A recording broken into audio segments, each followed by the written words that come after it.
Bienvenue à la porte du centre prophétique pour les nations. L'objectif que le Seigneur nous a donné, c'est que tu puisses chercher ardemment la présence du Saint-Esprit là où tu es, que le feu de Dieu puisse se répandre abondamment sur ta vie et que la grâce de Dieu puisse se manifester. Les multitudes ne rassasieront jamais ton âme, mais la présence de Dieu fera de toi l'homme ou la femme le plus heureux de la terre. Alors cherche avec nous sa présence, cherche avec nous ardemment le Saint-Esprit, et alors tu verras combien le feu de Dieu descendra sur toi. Même si j'ai pas tout compris, c'est pas grave. Amen. Donc nous avons vu la semaine dernière la foi. Nous sommes toujours dans le même contexte. Nous parlons de la foi et nous avons vu la balance de la foi. Qu'est-ce que c'est la balance de la foi? Comment Dieu travaille dans la foi? Et qu'est-ce que Dieu va demander chaque fois dans la foi? Nous avons vu la semaine dernière ce que c'est la balance du cœur. Tant de fois, je vais juste un petit peu récapituler. Tant de fois, nous sommes confrontés à notre propre amour envers notre propre désir, ce que nous aimons, et l'amour de Dieu, l'amour pour Dieu lui-même, l'amour pour sa personne. Et le travail de Dieu, l'épreuve de la foi, va consister que Dieu va mettre chaque fois ce que tu as dans ton cœur, ce que tu as comme amour, il va le mettre sur la balance pour voir si tu l'aimes premièrement lui ou si tu aimes cette chose plus que lui. Est-ce que ça veut dire que ce sont des choses qui sont mal? Non, ce n'est pas des choses qui sont mal, mais Dieu a dit, tu aimeras le Seigneur ton Dieu de tout ton cœur, de toute ton âme, de toute ta force et de toute ta pensée. Et ça, c'est le premier commandement que Dieu nous a donné. Et dans ce commandement, dans notre foi, il va toujours mesurer avec la balance de notre cœur vers où notre balance est. De quel côté nous allons porter notre balance. Amen. Donc, comment Dieu fait-il ça? Donc Dieu commence à mettre quelque chose que tu aimes, quelque chose que tu chéris sur l'enchère de ton cœur. Dans cette balance, il va mettre ce que tu aimes. Est-ce que ça veut dire que c'est quelque chose de mal? Non, ce n'est pas quelque chose de mal, mais Dieu va le mettre à l'enchère de ton cœur pour savoir comment ton cœur va réagir et pour savoir vers quoi ton cœur va tourner. Ça, tu es le libre choix et le Saint-Esprit est là pour nous donner simplement les conseils pour mettre la balance de notre cœur. Et très souvent, Dieu nous demande de laisser des choses qui peut-être peuvent nous sembler normales, qui peut-être peuvent nous sembler bêtes. Nous disons, mais pourquoi Dieu maintenant veut que j'arrête ça? Pourquoi Dieu maintenant veut que j'arrête de courir? Peut-être quelqu'un aime la course à pied. Pourquoi Dieu veut que tu arrêtes de courir aujourd'hui? Ce n'est pas que la course à pied c'est mal, mais Dieu veut savoir si tu préfères courir à pied ou courir pour lui. Amen. Souvent Dieu nous demande certaines choses, certaines caractéristiques de nos vies, dans lesquelles il nous met à l'épreuve pour savoir si on préfère lui ou si on préfère cette chose. Et quand Dieu nous met à l'épreuve de cette manière, c'est là qu'il éprouve notre foi et c'est là qu'on peut soit en sortir vainqueur, soit en sortir vaincu.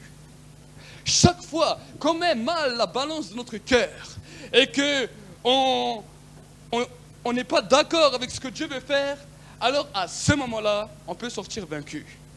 Et chaque fois que nous écoutons ce que le Saint-Esprit a à nous dire et que nous plaçons la balance de notre cœur, comme le Saint-Esprit nous montre, alors à ce moment-là, on en sort vainqueur. Amen. Ça, ce sont les différentes épreuves de la foi. Et Dieu nous éprouve par la balance de notre cœur. Et dans cette balance, c'est là qu'il va éprouver notre foi. C'est là qu'il va éprouver comment nous voulons agir pour lui. Amen. Nous voyons un homme qui a été éprouvé dans sa foi, dans son amour, où Dieu lui a fait tout sacrifier. Nous voyons l'histoire de Job dans laquelle Dieu a placé la balance dans son cœur pour savoir de quel côté il allait aller. Nous avons vu la semaine dernière comment Saoul, comment David, Dieu leur a demandé de placer la balance de leur cœur. Et c'est à cause de cet examen, cette épreuve que Dieu leur a donnée, qu'il a appelé David l'homme selon le cœur de Dieu. Amen. Parce qu'il savait comment placer sa balance, il savait de quel côté allait toujours sa balance. Amen. Et c'est ça qui lui ramenait toujours une réussite, c'est ça qui l'amenait toujours de victoire en victoire et de gloire en gloire. Nous avons vu que avant d'arriver dans la gloire de Dieu, avant d'arriver dans la gloire de Shekinah, nous commençons à aller d'abord de victoire en victoire et de gloire en gloire. Chaque épreuve, chaque jour de nos vies, Dieu va mettre cette balance dans nos cœurs pour nous éprouver, pour éprouver notre foi. Et si on a une victoire aujourd'hui, demain il ne faut pas la défaite. Amen. Demain il ne faut ni la défaite, ni par l'abattement, ni par toutes ces choses, mais il faut encore une nouvelle victoire. Amen. Et plus que nous avançons avec Dieu, alors nous allons de victoire en victoire, c'est-à-dire des victoires en victoire dans nos propres cœurs par rapport à la balance que Dieu a posée et qui va nous amener de gloire en gloire. Nous avons vu la semaine dernière qu'est-ce que c'est la victoire. C'est la victoire par rapport à l'épreuve de notre foi. Et la gloire, nous avons vu que c'est une clarté dans nos pensées, une clarté dans nos cœurs. Pourquoi? Parce qu'on est allé de victoire en victoire et nous avons atteint un nouveau seuil qu'on appelle de gloire en gloire. Amen. C'est à ce moment-là que le Saint-Esprit manifeste sa gloire. C'est à ce moment-là que le Saint-Esprit manifeste la sainteté. C'est à ce moment-là que le Saint-Esprit glorifie Jésus au travers de nos vies. Mais avant d'arriver dans cette étape, nous devons aller de victoire en victoire. Pourquoi? Parce que la foi ne vous rend pas pur. La foi, la Bible me dit, nous sommes justifiés par la foi. Quand on croit à ce que Dieu dit, quand on croit à ce que Jésus a fait sur la croix, alors à ce moment-là, nous devenons simplement justifiés. Dieu nous justifie à cause de notre foi. Et c'est ce qui s'est passé à Abraham. La Bible me dit, à cause de sa foi lui a été comptée comme justice. Donc, ça c'est le premier stade où la foi nous justifie. Mais la foi ne nous rend pas purs. Ce n'est pas parce qu'on a la foi qu'on est pur forcément. Amen. Mais pour devenir pur, alors il y a un processus qu'on appelle l'épreuve de la foi, où la foi grandit à l'intérieur de toi-même à cause de la balance que Dieu va mettre chaque jour dans ton cœur avec les diverses épreuves de ta vie. Et chaque fois que tu sortiras victorieux, alors la foi grandira, la foi s'affermira, et au bout d'un moment, la présence de Dieu va nous rendre saints. Amen. Jésus a dit, soyez saints comme je suis saint. Et Jésus avait compris que l'épreuve que le Père lui donnait n'était pas quelque chose de facile, mais il a réussi à mener toutes les victoires à la perfection. C'est pour cela qu'on dit que Jésus est notre modèle parfait. Nous savons que Jésus, il était heureux quand il est venu sur la terre de pouvoir un jour devenir le roi des rois, le Seigneur des seigneurs, avoir toute la royauté, toute la magnificence. Mais avant que ce pouvoir lui soit attribué, Dieu voulait mettre dans son cœur, Dieu le Père a mis dans son cœur la balance pour voir si il voulait l'avoir comme Dieu le voulait ou comme lui le voulait. Et cette balance, nous la voyons quand Jésus a été tenté dans le désert, où le diable est venu et lui a proposé. Il lui a dit, je sais qu'un jour tu deviendras roi, mais si tu veux, je peux te donner tous ces royaumes de la terre. Parce qu'ils m'appartiennent. Parce qu'ils m'appartiennent. Et je te les donne à toi, à une condition. Si tu te prosternes devant moi. Et nous voyons que là, Jésus a répondu clairement. Il a dit, tu adoreras le Seigneur ton Dieu et tu offriras un culte à lui seul. La première balance a été là, dans laquelle le diable est venu lui proposer ce que Jésus attendait avec impatience. Jésus aurait pu l'avoir tout de suite. Mais Jésus a préféré Dieu avant d'avoir ce qu'il aimait tout de suite. Amen. Et dans chaque circonstance de nos vies, Dieu va mettre toutes les choses dans nos vies, toutes les choses que nous aimons à l'épreuve. Toutes les choses, Dieu va nous mettre à l'épreuve en tout. Parce que l'homme a des désirs, l'homme aime faire beaucoup de choses. Alors des fois Dieu te dit, maintenant, je te dis stop à ça, on verra si tu vas aimer plus moi ou aimer plus ça. Et ça, c'est ce qu'on appelle l'épreuve de la foi. Est-ce que ça veut dire que Dieu ne te le rendra pas? Non, ça ne veut pas dire ça. Dieu te le rendra. Mais Dieu d'abord, il veut que tu réussisses l'épreuve de la foi pour laquelle le Saint-Esprit est là pour nous guider et nous diriger. Amen. Et nous avons pu voir plusieurs fois où Dieu dit à un moment, tu ne fais plus ça pendant un certain temps. Et après Dieu nous dit, c'est bon, tu peux refaire. J'ai testé ta foi et j'ai vu que tu m'aimais plus. que cette chose. Amen. Mais si nous ne saisissons pas cette dimension dans laquelle Dieu veut nous amener, alors nous allons aller d'échec en échec et nous allons tourner en rond comme les enfants d'Israël dans le désert. Les enfants d'Israël avaient reçu des promesses.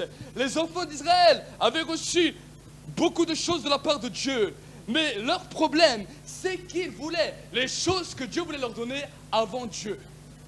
Dieu les a mis à l'épreuve dans le désert. Et Dieu leur a dit, oui, vous aurez ce pays où coule le lait et le miel. Mais d'abord, je veux que vous m'ayez moi. Et nous avons vu que quand Dieu a commencé à parler, les Israélites ne le voulaient plus. Ils ont dit, non, nous on veut seulement ce que Dieu nous a dit. Nous ne voulons pas Dieu, mais nous voulons ce que Dieu nous a dit. Et c'est à cause de cela.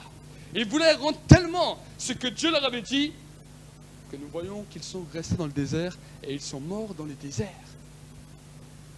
Donc cela doit nous servir de leçon, parce qu'ils n'ont pas réussi la victoire de la foi. Le peuple d'Israël est allé d'échec en échec, et ça les a laissés dans la stérilité, dans le désert. Ils sont restés toute leur vie dans le désert, et ils n'ont pas vu ce que Dieu leur avait promis. Amen. Donc cela c'est pour que nous puissions savoir comment orienter chaque fois notre cœur, et nous voyons que jour après jour, le Saint-Esprit va mettre le doigt sur des choses que nous aimons. On ne sait pas pourquoi, mais le Saint-Esprit va mettre le point sur quelque chose que nous aimons, sur quelque chose que nous chérissons. Et ensuite, il nous le demande. Et chaque jour, le Saint-Esprit va venir nous demander autre chose pour savoir si tu vas aller de victoire en victoire ou d'échec en échec. Et le Saint-Esprit va venir te demander quelque chose. Il y a comme un fardeau sur le cœur. Et très souvent, on fait semblant qu'on n'entend pas. Très souvent, on fait semblant qu'on ne voit rien. On a ce fardeau. On sait que Dieu nous demande quelque chose de précis. Mais on veut que Dieu se trompe. On veut que Dieu ne nous dise pas ce qu'il nous dit. On veut que Dieu nous dise autre chose. Alors on cherche des conseils à droite, à gauche. Et le conseil humain vient. Le conseil de l'homme vient et on veut entendre quelque chose qui est là bien pour nous. Et quand on a entendu quelque chose pour nous, on se déresponsabilise. On dit à Dieu, c'est pas moi. C'est pas moi. C'est lui qui a dit. C'est le pasteur qui a dit. Souvent je vois beaucoup de gens qui viennent chez moi qui me disent, voilà, ils me présentent leurs circonstances, leur situation, et ils veulent que je leur donne tout de suite une réponse toute crue. Et quand j'arrive, mais Dieu, que t'a-t-il dit? Ah, mais tu sais, je suis pas sûr, je crois que c'est ça, mais je sais pas. Je dis, mais si tu crois que c'est ça, pourquoi tu veux encore me demander à moi, pour qu'après le jour où tu es devant Dieu, tu vas dire, c'est le pasteur qui m'a dit? Si Dieu t'a dit, fais-le. Moi, ça ne me regarde pas. Ce n'est pas à moi de diriger ta balance, c'est à toi de diriger. Et nous sommes arrivés dans une mentalité où les chrétiens se déresponsabilisent. Dieu nous a amenés à devenir des hommes et des femmes de foi. Et quand nous voyons l'église de Jésus-Christ, nous voyons des enfants de foi dans lesquels ils cherchent toujours une solution qui va leur réjouir leur cœur. Et c'est cela qui amène l'échec. C'est cela qui amène l'échec. Et c'est pour cela que beaucoup ne voient pas la gloire de Dieu dans leur intérieur. Voir la gloire de Dieu dans l'intérieur, c'est avoir un cœur pur, des pensées pures, un cœur nouveau et un esprit bien disposé. Amen. Mais ça, c'est ce qu'on appelle la gloire. Ça, c'est ce qu'on appelle la gloire de Shekinah, qui veut dire en hébreu la gloire de Dieu. Amen. Donc, quand Dieu veut nous amener dans sa gloire, d'abord, il va nous préparer et il veut fortifier nos foi par les épreuves et il veut la faire passer par le feu. Et ce qui va fortifier notre foi, c'est simplement l'amour qu'on aura pour Dieu. Si on voudra écouter ce qu'il dit ou refuser ce qu'il dit. Ça, c'est à nous de choisir. Dieu nous met des fardeaux sur des choses qu'on aime. C'est à nous de savoir lui abandonner. Le Saint-Esprit il est là pour nous aider. Et très souvent, quand Dieu agit de cette manière, on cherche toujours conseil ailleurs parce qu'on sait que quelqu'un va nous conseiller selon notre cœur, selon notre désir. Et c'est ce qui s'est passé dans l'Ancien Testament. C'est pour cela, que les prophètes de l'Ancien Testament disaient toujours, ce peuple cherche une parole qui leur caresse les oreilles, une parole qu'ils aiment entendre, mais ils n'aiment pas la parole de Dieu. Leur cœur est dur et est incirconcis. C'est ce que les prophètes de l'Ancien Testament disaient. Parce qu'ils avaient vu et ils avaient saisi que quand Dieu demandait quelque chose au peuple, le peuple cherchait toujours un autre conseil pour détourner. Mais ils ne savaient pas qu'en détournant de cette manière, ils iraient d'échec en échec et que leur foi commencerait à s'affaiblir de plus en plus. Quand la foi commence à être affaiblie, nous voyons que les enfants d'Israël, chaque fois que leur foi qu'elle était affaiblie, ils commençaient à se tourner vers les idoles. Ils commençaient à se tourner vers les idoles, à ce qu'ils aimaient. Ce qu'ils aimaient est devenu leur idole. Et Dieu dira dans sa parole, leur cœur n'était pas entier pour moi. Et c'est cela, quand Dieu commence à mesurer l'importance du cœur, il va toujours mettre une balance. Et dans cette balance, d'un côté, il y a la foi, d'autre côté, il y a l'incrédulité, le doute. Ça, c'est ce qu'il y a sur cette balance. Et le diable est d'un côté, en te disant, voilà, mais c'est ce que tu attendais depuis toujours. Et Dieu te dit, non, ce que tu attendais depuis toujours, laisse-le d'abord de côté, et je vais voir si tu préfères moi, ou si tu préfères ce que tu attendais depuis toujours. Le diable viendra toujours pour séduire. Ça, c'est son seul but. Quand le diable vient, il vient pour séduire. Avant de dérober, avant de tuer, avant d'égorger, il vient premièrement pour séduire. Et quand il t'a séduit, tu as mis la balance de son côté. C'est ça qui amène l'échec. Parce que quand la balance est du côté du diable, alors le diable dit, bienvenue dans ma demeure et je vais te montrer ce qu'il y a dans ma demeure. Et quand le diable te montre ce qu'il y a dans sa demeure, il y a un échec sur ta vie. Il y a quelque chose de dramatique. Et au lieu d'avoir eu la victoire, nous avons eu un échec. Mais en revanche, si nous mettons la balance du côté de la foi, du côté de ce que le Saint-Esprit nous dit, ça va peut-être être difficile sur le moment, mais quelle joie quand nous allons voir ce qu'il s'y trouve dans la maison de notre Dieu. Amen. Quelle joie quand nous allons voir ce qui se trouve dans la maison de notre Dieu. Et ce qui se trouve dans la maison de Dieu, c'est la présence du Saint-Esprit. Et quand la présence du Saint-Esprit est là, le Saint-Esprit est content. Et le Saint-Esprit opère une œuvre en toi. Premièrement, c'est une victoire sur un péché. Une victoire sur une pensée, une victoire sur quelque chose de caché dans ton cœur. Et les victoires commencent à s'enchaîner les unes derrière les autres. Et tu vas de victoire en victoire et de gloire en gloire, simplement parce que tu as compris comment Dieu agissait. Le problème des chrétiens, ce n'est pas qu'ils ne veulent pas faire la volonté de Dieu, c'est qu'ils ne savent pas comment Dieu il agit. Et quand Dieu veut faire quelque chose, alors ils se braquent et ils refusent que Dieu accomplisse ce travail. Donc, quand nous sommes bébés spirituels, alors Dieu comprend. Même si on tombe, Dieu comprend. Mais au bout d'un moment, on doit comprendre comment Dieu marche. Amen. Nous devons être des hommes et des femmes de foi. Des hommes et des femmes qui comprenons qui est Dieu et qui comprenons comment qu'il marche. Donc, c'est cela ce que je disais aujourd'hui. C'est la foi nous justifie. Donc la foi nous rend juste devant Dieu. Et cette foi, en grandissant, va produire la présence de Dieu qui va nous rendre saints. Et c'est ça que Jésus a dit, soyez saints comme je suis saint. Et que l'apôtre Paul dira dans le livre de 1 Corinthiens 13, maintenant 3 choses demeurent, la foi, l'espérance et l'amour. Mais la plus grande des choses, c'est l'amour. Pourquoi ? Parce que c'est dans l'amour que ta foi va progresser. C'est dans ton amour, quand Dieu va mettre la balance sur ton cœur, que l'amour va être mesuré. Est-ce que vous comprenez ? Dieu mesure le poids de l'amour que tu as. Non pas par les prières, non pas par tout ce qu'on peut faire, non pas par les œuvres, mais il va le mesurer. Chaque fois qu'il te met un fardeau dans le cœur, comment tu vas réagir ? Chaque fois qu'il te demande quelque chose que tu aimes, comment tu vas réagir ? Voilà comment Dieu mesure l'amour du cœur. Et quand nous saisissons cela, alors notre foi grandit automatiquement. On n'a pas besoin de faire d'efforts pour que notre foi grandisse si on respecte ce principe. Et quand notre foi grandit, alors on est affermi. On sait toujours plus que Dieu est là, que Dieu est présent, qu'avec Dieu tout est possible. Et quand Dieu est là, alors sa présence nous purifie, sa présence nous rend purs. Et les mauvaises pensées commencent à être balayées les unes derrière les autres. Et au bout d'un moment, il y a une clarté, quelque chose de pur qui commence à s'installer dans nos cœurs. Et là, on voit la gloire de Dieu. Ça, c'est la gloire de Dieu.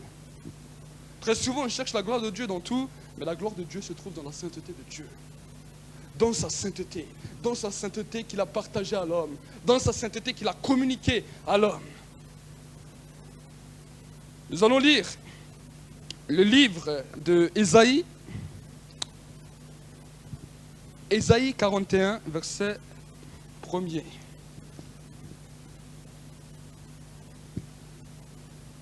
La Bible me dit,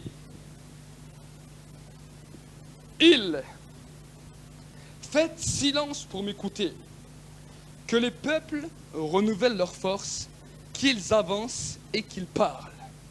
Comparaison ensemble pour le jugement. Qui a suscité de l'Orient celui que la justice appelle à sa suite et assujetti des rois, son épée réduit en poussière et son arc est un chaume qui s'éparpille. Il les poursuit, il passe sans être atteint, ses pieds ne touchent pas le sol. Qui a fait et exécuté ces choses? C'est celui qui convoque les générations dès le commencement. Moi l'Éternel qui suis le premier, moi l'Éternel qui sera encore le dernier. Les îles le voient et sont dans la crainte, les extrémités de la terre tremblent, ils approchent, ils viennent, ils cèdent l'un et l'autre, et chacun dit à son frère, courage. L'artisan encourage le fondateur, celui qui polit au marteau encourage celui qui frappe sur l'enclume, et il dit à la soudure, elle est bonne. Il fixe l'idole avec des clous pour qu'elle ne branle pas. Amen. On va lire encore dans le verset 18. Je ferai jaillir les fleuves sur les dunes et des sources au milieu des vallées.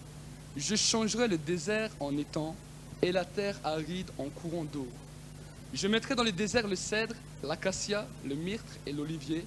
Je placerai dans la steppe le cyprès, l'orme et le buis tous ensemble, afin qu'ils voient, qu'ils reconnaissent, qu'ils observent et comprennent ensemble que la main de l'Éternel a fait ces choses, que le Saint d'Israël les a créées. Présentez votre cause, dit l'Éternel, produisez vos preuves, dit le roi de Jacob, qu'ils les produisent et qu'ils annoncent ce qui doit arriver, les événements du début. Déclarez-nous ce qu'ils ont été dit et nous y prêterons attention pour en connaître la suite. Amen.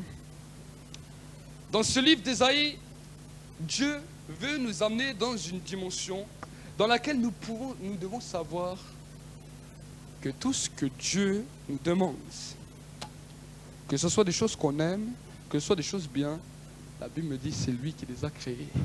Amen. Notre amour pour lui et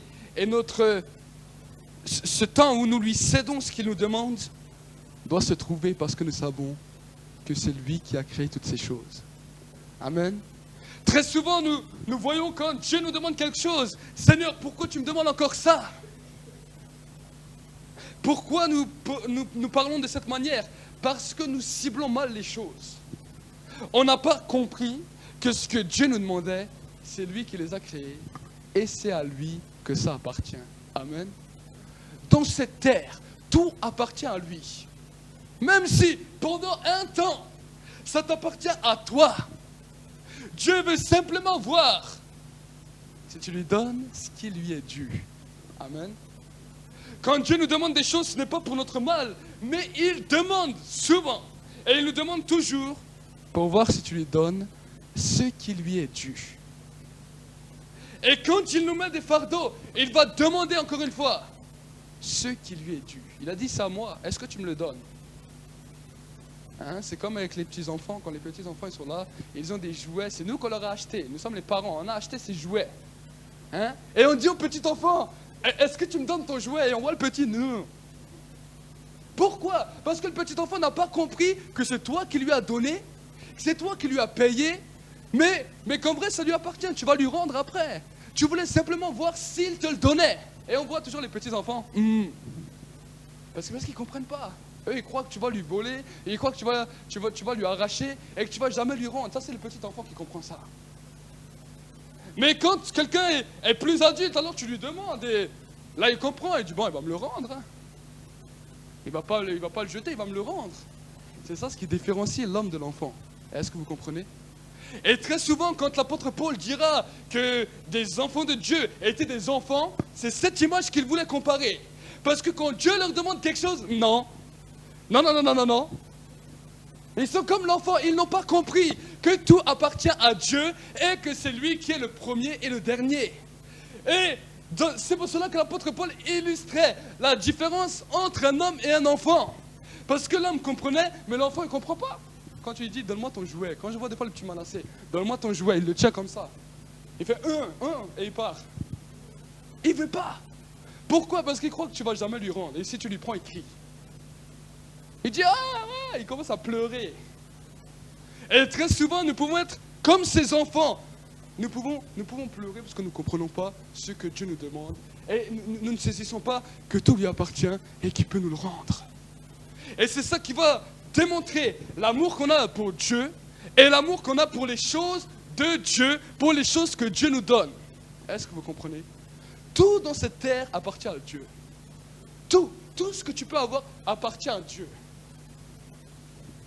Et Dieu va chaque fois mettre une épreuve sur ce que tu aimes, pas sur ce que tu n'aimes pas. Il y a des choses qui nous appartiennent, on s'en fout, ça c'est pas grave si Dieu nous demande ça, on peut donner. Mais sur ce que nous aimons, sur ce que nous chérissons, Dieu veut placer une balance pour savoir si tu préfères lui ou cette chose. Est-ce que ça veut dire que Dieu va t'enlever pour toujours? Non, Dieu va te le rendre si toi tu comprends qui est Dieu. Mais si toi tu ne comprends pas qui est Dieu, alors c'est le diable qui va venir te le voler et tu vas aller en échec. Tu vas perdre non seulement ce que tu avais, mais tu vas être en échec parce que tu n'as pas saisi qui était Dieu. Ça, c'est malheureux. Mais aujourd'hui, nous voulons comprendre qui est Dieu et nous voulons que dans notre foi, nous savons que tout lui appartient. Nous avons vu la semaine dernière qu'il est le rémunérateur de ceux qui le cherchent. Comme je l'ai dit la semaine dernière, un rémunérateur, c'est un patron. C'est un grand chef. Quand vous allez travailler dans une boîte ou dans une agence intérim, vous avez un rémunérateur. Ça veut dire un patron qui vous donne votre dû à la fin du mois. Et quand on parle de rémunérateur, c'est comme cela que la Bible nous démontre qui est Dieu. Il est le rémunérateur de ceux qui le cherchent. Il est le patron de ceux qui le cherchent. Amen. Il est notre patron. Il est notre dirigeant. Et dans sa grâce et dans son entreprise, il a envoyé quelqu'un qui lui est égal, mais pour donner ce qui vient de lui. Amen. Comme le grand patron, il a toujours un secrétaire ou une secrétaire qui va te le donner, il ne vient jamais de lui-même. Ben Dieu, son secrétaire qui n'est pas plus bas que lui, mais qui est égal à lui, c'est celui qu'on appelle le Saint-Esprit. Est-ce que vous comprenez? C'est lui qui vient pour donner, c'est lui qui vient apprendre ce qu'il a entendu du Père et du Fils. C'est ce que la Bible me dit, que le Saint-Esprit vient pour nous communiquer ce qu'il a entendu du Père et du Fils. Le Père et le Fils sont au ciel, sur le trône de grâce. Et le Saint-Esprit est là sur la terre pour nous communiquer ce qu'il a entendu, vu et reçu. Et quand Dieu le Père parle à Jésus, et il commence à lui dire, voilà, je vois mon enfant sur la terre, mais je vois qu'il a un amour précis pour ça. Je vais tester s'il préfère moi ou s'il préfère ce sujet. Et Jésus lui dit, je vais intercéder pour lui. Je vais le prévenir. Et lui commence à intercéder en notre faveur auprès du Père. Le diable a aussi entendu cette requête. Le diable a dit, un temps d'épreuve, je vais venir moi aussi. Je sais que si il préfère Dieu à ce qu'il aime, je serai encore perdu et je serai encore une fois écrasé. Mais je vais être moi le vainqueur. Le Saint-Esprit vient avant que le diable commence à te tenter. Le diable est encore en train d'élaborer ses plans avec ses démons. Tout d'un coup, le Saint-Esprit vient. Lui, il a tout de suite entendu. Il est tout de suite là. Lui, il est au ciel et sur la terre présent. Et tout d'un coup, il te met un fardeau. Il te met un fardeau sur le cœur. Il te dit, voilà ce que Dieu te demande. Première réaction de l'homme, on est apeuré. on sait que Dieu nous demande. On saisit qu'il y a quelque chose que Dieu nous demande. Et très souvent, on sait quoi. Mais quand Dieu nous demande ça, on est apeuré. Et on commence à essayer de trouver une solution. Ah non, non, non, c'est moi qui ai des fausses choses. Dieu ne va pas me demander ça.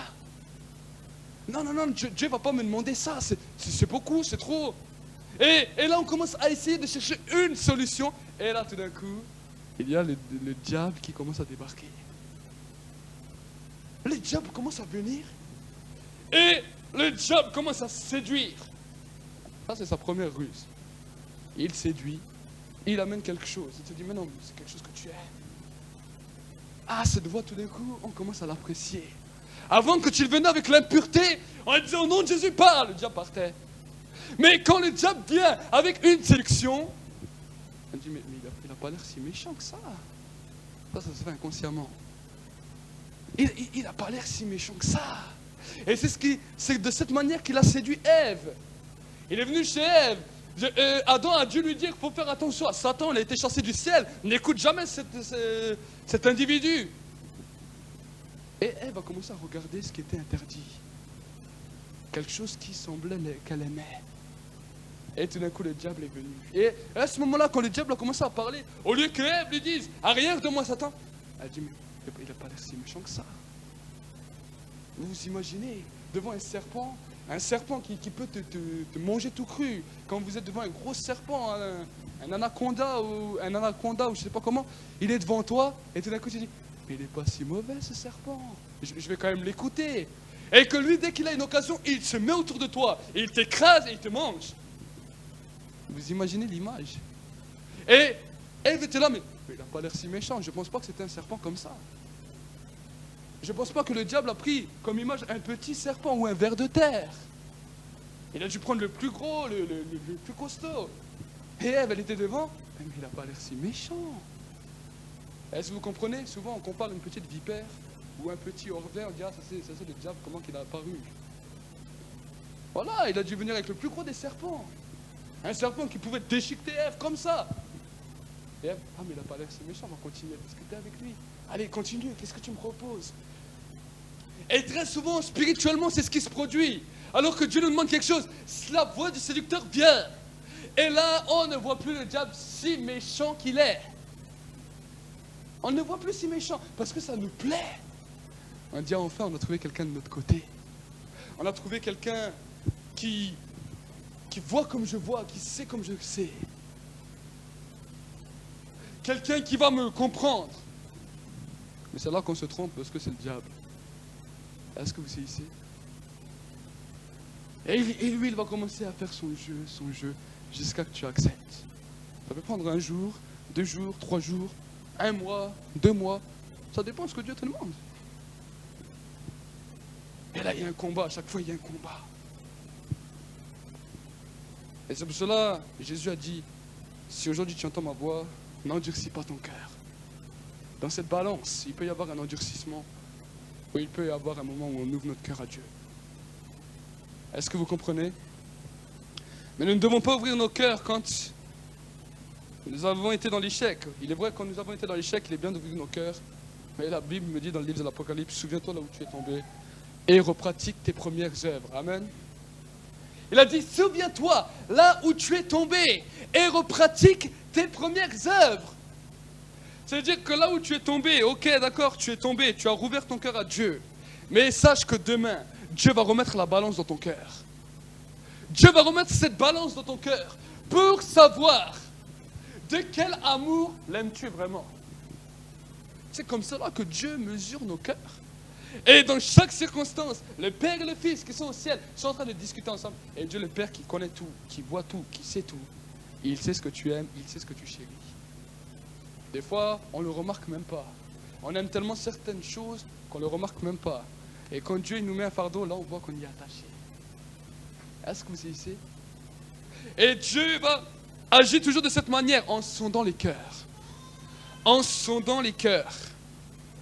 Nous voyons qu'il a sondé le cœur de David, nous voyons qu'il a sondé le cœur de Saoul, alors que, nous l'avons vu la semaine dernière, alors que Saoul était là, et il était roi, et que la royauté était sur lui, que Dieu l'avait choisi, il voulait toujours offrir des sacrifices à Dieu.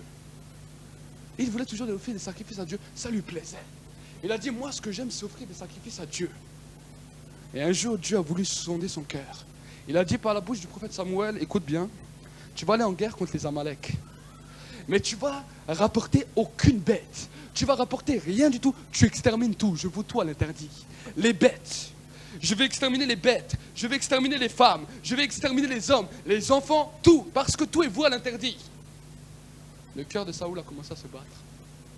Le cœur de Saoul a dit, mais moi j'aime faire les sacrifices à Dieu. Quand je rentre chaque fois de guerre, j'aime prendre les bêtes et les offrir à Dieu. C'est comme ça que Dieu m'aime. C'est comme ça que j'aime Dieu. Et alors que là, ce fardeau se combattait entre la parole de Dieu et ses désirs à lui, son propre amour. Il allait voir peut-être les fidèles d'Israël. Oh, tu sais, qu'est-ce que vous pensez? Est-ce que vous penserez que Dieu serait heureux si on lui offrait un sacrifice? Et les enfants d'Israël ont dit, ah oui, ça c'est vraiment la meilleure des choses.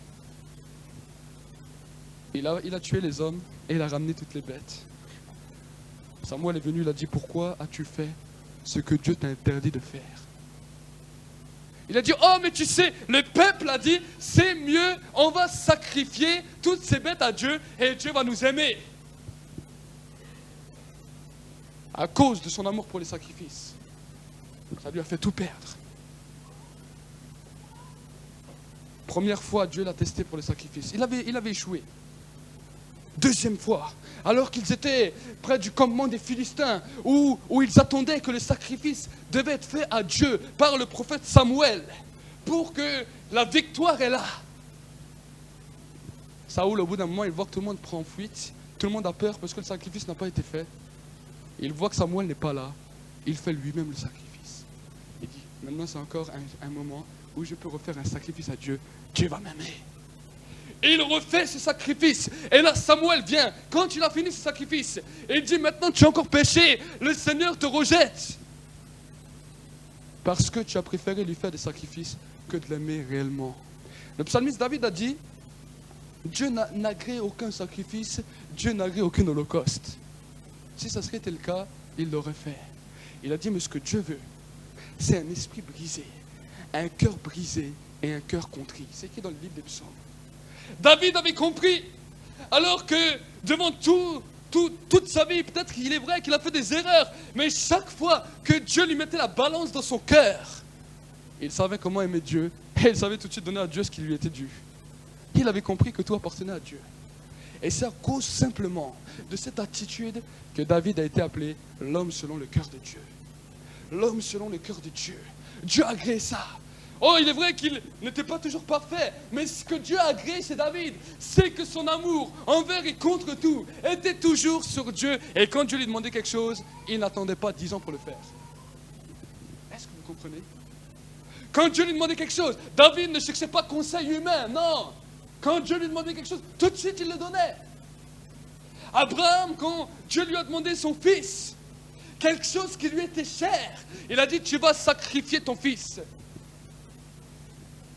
Abraham aurait pu aussi commencer à regarder, sacrifier mon fils, le seul, alors que Dieu m'a donné des promesses. Je vais sacrifier ce seul fils que j'ai. Et alors il était dans ce combat et le diable lui disait, mais tu ne vas pas sacrifier ton fils. Et Dieu lui a demandé, Dieu a mis cette balance dans son cœur. Et Abraham, non seulement il a cru, mais son amour pour Dieu était plus grand que tout ce qu'il considérait sur la terre. Pourquoi? Comment son amour a été mesuré? Son amour a été mesuré dans les épreuves que Dieu a données. Ce n'est pas nous qu'on décide comment Dieu va nous mesurer, c'est Dieu qui décide comment il va faire avec l'épreuve. Amen. L'épreuve, nous ne savons pas combien de temps elle va durer. Mais nous savons une chose, si nous avons dans notre esprit que tout appartient à Dieu, alors peu importe, l'épreuve peut durer, combien de temps elle peut durer, on sait que tôt ou tard, comme Job l'a dit, mon Rédempteur est vivant et il s'élèvera toujours le dernier. Il avait saisi que tout ce qui appartenait à lui-même n'était pas à lui, mais était à Dieu. Il était passé de cette mentalité d'enfant à cette mentalité d'adulte.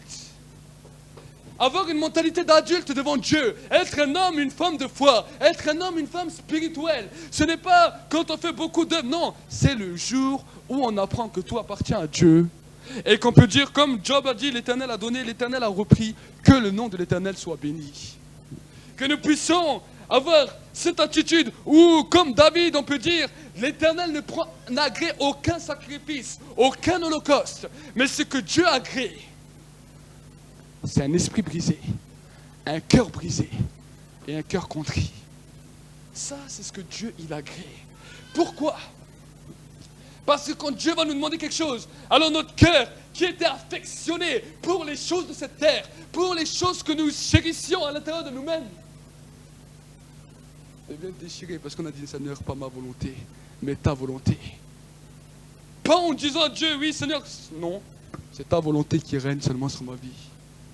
Ce n'est plus moi qui vis, c'est Christ qui vit en moi. L'apôtre Paul a pu le dire. Il a dû dire parce que chaque fois que je voulais agir de ma volonté, l'Éternel m'arrêtait. Nous avons vu que chaque fois, quand il voulait même agir, une fois dans le ministère, il voulait aller dans un pays en Asie, le Saint-Esprit l'a arrêté. Le Saint-Esprit a mis la balance dans son cœur. Il a dit, ça c'est ce que tu aimerais.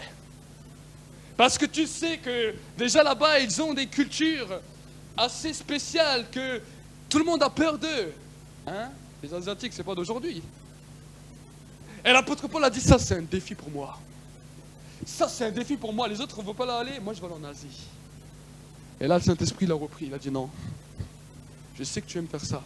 Mais maintenant on va voir si tu préfères obéir à Dieu ou faire ce que toi tu veux faire. Et là il a dit, empêchés par le Saint-Esprit, nous ne sommes pas allés en Asie. Ils ne s'y sont pas allés. Pourquoi ? Parce que Dieu avait mis la balance dans son cœur. Et Dieu avait vu qu'il aimait plus Dieu que de faire ce que lui voulait faire. Et c'est là qu'il pouvait dire après, ce n'est plus moi qui vis, mais c'est Christ qui vit en moi. Avant, il était dans une fois une victoire, une fois un échec. Il a dit, le bien que je veux faire, je ne le fais pas. Et le mal que je ne veux pas faire, je le fais. Qui me séparera de ce corps de mort ? Il était assailli, il a dit, il y a quelque chose que je ne comprends pas dans la foi. Bien que j'ai la foi, bien que je croie Dieu, bien que je prie, que j'ai la révélation.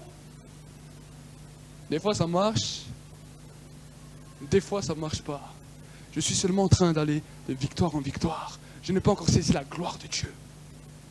Je n'ai pas encore saisi cette pensée pure, cette atmosphère pure de cœur.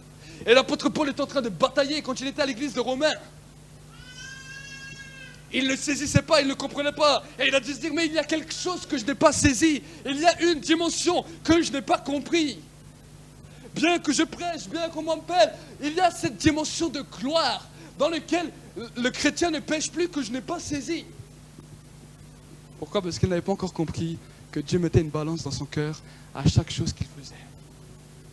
Mais le jour où il a commencé à comprendre, la balance au bout d'un moment dans son cœur était tellement grande que quand on lui a dit qu'il allait être décapité, mais imaginez, nous aimons la vie, hein? Si je dirais à quelqu'un, aujourd'hui on doit fusiller une personne, qui c'est qui va lever sa main et dire moi j'y vais? Tout le monde va rester sur sa chaise. J'aime Dieu, mais quand même. La balance allait tellement loin dans sa vie qu'à un moment donné, Dieu lui a dit, est-ce que tu préfères la vie ou tu préfères mourir pour moi? Là, il s'est levé, il a dit, j'ai combattu le bon combat de la foi. Seigneur, j'accepte. Car le salaire du péché, c'est la mort. Christ est la vie et la mort n'est qu'un gain. L'apôtre Paul a pu dire ça. Et souvent, nous récitons ces paroles, nous les chantons. Ça, c'est super. On a des super chansons dans lesquelles Christ est ma vie, la mort m'est un gain. On les répète. Tous les chrétiens connaissent ces paroles. Mais ils n'ont pas compris la balance qui était dans le cœur de Paul. Jusqu'à quel point Dieu avait mis cette balance. C'est cela que nous devons saisir. Et j'aimerais te dire que si dans les petites choses, nous n'arrivons déjà pas à accepter quand Dieu met la balance, le jour où Dieu vient à la vie, on n'acceptera pas non plus. Tout le monde, non, tout le monde peut-être, Dieu ne mettra pas une balance dans laquelle tu devras mourir. Mais chaque jour de ta vie, Dieu va mettre une balance sur ce que tu aimes.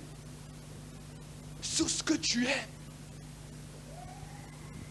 Et Cela, c'est chaque jour de ta vie où Dieu sonde les cœurs. Hein? Des fois, on est simplement visité par Dieu. On est au travail, on est en train de marcher. Tout d'un coup, on est simplement visité, on ne sait pas ce qui se passe. Le Saint-Esprit sonde nos cœurs. Attention, le Saint-Esprit regarde ce que tu chéris. Le Saint-Esprit regarde ce que tu es. Et tout d'un coup, alors que tu étais bien en paix, bien tranquille, le Saint-Esprit va mettre un fardeau sur ton cœur. On dit, mais là, Seigneur, aujourd'hui, j'aurais pas dû me lever. J'étais tellement bien et aujourd'hui, tu mets ce fardeau sur ce cœur. Pourquoi tu me demandes encore ça? Ça, cette attitude, c'est une attitude d'enfant. Est-ce que vous comprenez? C'est l'attitude où l'enfant prend son jouet et dit, non, non, non. Il ne veut pas donner son jouet. Et ça, vous pouvez faire le test avec tous les enfants. Quand il a quelque chose qu'il aime, un jouet qu'il aime, qu'il tient, essaye de lui enlever. Aussi petit qu'il est, il peut devenir très méchant. Aussi petit qu'il est, même si c'était son papa, même si c'était sa maman.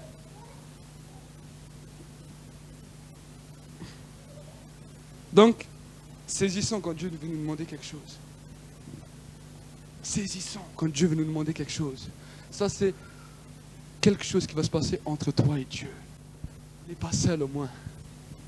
On n'est pas seul. Il y a peut-être des bons conseils là dans l'air. Hein? Mais tu as beau écouter tous les conseils, tu verras, tu n'es pas tranquille. Tu verras, tu n'es pas tranquille. Tu verras, tu n'es pas tranquille. Je le dis souvent, quand j'étais dans la chambre d'hôpital avec mon fils, et quand Dieu lui-même me demandait mon fils, ça bataillait à l'intérieur de moi. Est-ce que je cherche le secours humain? Qu'est-ce que je dois faire? Et il me demandait, il me dit, est-ce que tu me donnes ton fils? Il a toujours su que je voulais un fils. J'ai toujours voulu un fils. Depuis que j'étais petit. J'ai dit, moi je veux bien un fils. Je veux un fils, c'est la fierté, c'est bien. Tu sais comment je parlais quand j'étais jeune. Et là, j'étais devant le petit bébé qui était là devant moi. Je savais que j'étais devenu papa, ce que je voulais. Et Dieu me demande lui. J'ai rien dit à personne, Dieu. Si je veux dire à ma femme, elle m'aurait dit, mais qu'est-ce que c'est? C'est normal. C'est la maman. Et un jour, j'ai décidé. J'ai dit, bon, la balance elle est là dans mon cœur, Seigneur. Il m'a dit, si je te l'enlève, est-ce que tu continues à prêcher? C'était une simple question comme ça qu'il m'a posée. Je venais de commencer le ministère. Il me dit, si je te l'enlève, est-ce que tu continues à prêcher? Et un jour, je suis rentré dans la chambre. Je n'ai rien dit à personne. J'ai dit à Dieu, si tu veux le prendre, prends-le. Moi, je continuerai. Dieu ne m'a rien dit tout de suite. J'ai dit dans ma tête, le diable me disait, tu as fait la pire des erreurs de ta vie. Tu as fait la pire des erreurs de ta vie. Toi, tu prêches la foi et tu fais la pire des erreurs de ta vie. J'ai attendu. Il ne m'a pas répondu le premier jour, ni le deuxième jour. J'ai continué à attendre. Jusqu'au jour où Dieu m'a donné la parole de connaissance. Il m'a dit, voilà, tu vois ton fils, à partir d'aujourd'hui, je le guéris et il sortira de là. Je n'avais pas tout de suite compris. Pourquoi Dieu m'avait fait passer par là? Je n'avais pas compris. Je l'ai dit la semaine dernière, quand Dieu avait fait pour mon permis, c'était pareil. Je devais passer mon permis et j'aimais. J'ai dit, toute ma vie, quand j'étais petit, vivement que j'ai mon permis, j'aurai une belle voiture. Le jour où je passe mon permis, avant que je vais le passer, Dieu me dit, tu n'auras pas ton permis. Je n'ai pas voulu écouter. J'ai dit, ah non, non, non, ça c'est une pensée. Dieu m'a dit, tu n'auras pas ton permis. J'ai dit, ça c'est une pensée. Ça, je ne veux pas croire, ça c'est moi qui pense. Je suis arrivé, et effectivement, je n'ai pas eu mon permis. Je suis sorti, j'ai réfléchi, et j'ai dit à Dieu, bon, si toi tu veux que je suis piéton toute ma vie, peu importe le permis, je m'en fous. J'ai dit comme ça à Dieu. J'ai dit le permis, je m'en fous. J'ai dit si tu veux que j'aille aller prêcher à pied et que j'aille voir les gens à pied, je n'irai plus faire mon permis. Je continuerai à pied, sans voiture. Je m'en fous de la voiture. J'ai dit c'est toi qui l'as décidé. J'ai parlé comme ça à Dieu. Et pendant 4 mois, je n'ai plus mis les pieds dans l'auto-école. Je n'ai plus mis les pieds. Pour moi, Dieu avait décidé que je marcherais, que j'aurais jamais de voiture. Alors je l'ai cru. J'ai dit, Dieu a décidé que je ne roulerai jamais en voiture. Peu importe, je marcherai à pied, ça ne me dérange pas. Je suis piéton. Pendant 4 mois, j'allais dans les conférences, des fois à pied, des fois en train, des fois en stop. J'essayais de me débrouiller comme je pouvais. J'ai dit à Dieu, c'est pas grave. J'allais voir les gens à 30 km en stop. J'ai dit à Dieu, c'est pas grave. Je dis, toi tu as dit, je ne roulerai pas en voiture. Je ne roule pas en voiture. J'ai des pieds. Mais par contre, quand je fais du stop, je sais que toi, tu vas arrêter les voitures pour moi. Et il les arrêtait. Et dans la voiture, je pouvais évangéliser. J'ai dit à Dieu, c'est pour ça que tu veux pas que j'ai le permis. Comme ça, je peux évangéliser les gens dans les voitures. Ça, c'est bien. Je rentre dans une voiture, je peux évangéliser la personne. Ça, c'est très bien. Et 4 mois plus tard, Dieu me dit, c'est bon, tu peux aller passer ton permis. J'arrive dans l'auto-école. J'ai dit, bonjour, je viens passer mon permis. Elle ne m'a pas vu depuis 4 mois. Elle me dit, ça tombe bien, il y a une personne qui vient de se désister. Si vous voulez, demain, vous pouvez le passer. Et le lendemain, j'ai passé, je l'ai eu. Mais Dieu a mis une balance dans mon cœur. Et Dieu met les balances dans les cœurs. Pourquoi je dis ça? Parce que Dieu met des balances dans tous les cœurs. Et souvent, des fois, on échoue, des fois, on réussit. Pourquoi? Parce qu'on n'a pas compris qu'est-ce que Dieu voulait. Là-bas, à l'époque, je ne sais rien. Je ne savais pas qu'un jour, ça allait venir dans une de mes prédications. Ça, je ne savais rien du tout. Je sais une chose, c'est que Dieu me demandait. Et quand Dieu m'a demandé, j'ai appris avec Dieu que chaque fois qu'il me demandait quelque chose, alors j'acceptais. Des fois, je n'acceptais pas tout de suite. Hein. Dieu m'a fait arrêter la boxe, il m'a fait arrêter le courir, il m'a fait arrêter ça. Il m'a fait arrêter plein de choses que j'aimais. J'aimais faire beaucoup de choses. Le bodybuilding, bien venir, bien costaud.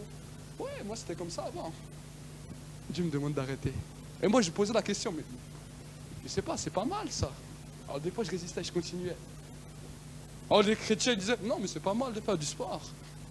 Je savais que c'était pas mal. Mais moi je l'aimais trop ça, je chérissais. Aujourd'hui, je peux encore aller courir de temps en temps et je peux faire aussi un peu de sport. Mais je sais que ce n'est plus ce que je chéris le plus. Amen. Et Dieu va mettre dans ta vie, je ne sais pas qu'est-ce que tu aimes le plus. Dieu seul le sait. Et toi seul, tu peux savoir ce que tu aimes.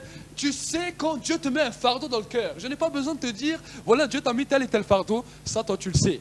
Parce que ça, c'est entre toi et Dieu. Et Dieu va toujours mettre des fardeaux dans ton cœur. Tout le temps. Parce qu'il va éprouver l'amour. C'est comme ça qu'il calcule l'amour. Et c'est comme ça que la foi, soit elle grandit, soit elle régresse. C'est simplement ça. On peut être dans la pire des situations, la foi peut grandir.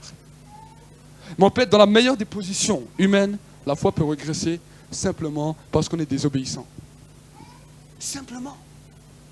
C'est pour cela que nous devons, quand Dieu nous met des fardeaux, apprendre à devenir des hommes et des femmes adultes. Des hommes et des femmes de foi, des hommes et des femmes spirituels, parce que Dieu nous met un fardeau. Dieu te dit, donne-moi ça. Ah non, Seigneur, ça je te donne pas. Non. Il dit, ah, t'es encore un enfant. T'es encore un enfant. Et des fois, quand je dis au petit Manassé, donne-moi, et il ne me donne pas, je lui prends. Parce que des fois, on doit lui prendre. Et après, s'il fait une caprice, ben, il reçoit une correction. Et la Bible nous dit que Dieu peut aussi nous châtier quand nous désobéissons. Parce que nous ne sommes pas des bâtards, mais nous sommes ses enfants. La Bible l'exprime de cette manière. Donc, nous devons saisir réellement ce que Dieu chaque fois nous demande. Et c'est pour cela l'apôtre Paul, même quand nous prenons la Sainte Seine, il nous demande de discerner, de nous analyser, de regarder dans nos vies quand Dieu nous pose un fardeau sur le cœur. Comment sommes-nous? C'est cela. C'est dans cette disposition aussi que l'apôtre Paul veut amener le peuple de Dieu. C'est dans cette disposition qu'il a voulu interpeller le peuple de Dieu par rapport au fardeau que Dieu met dans nos cœurs.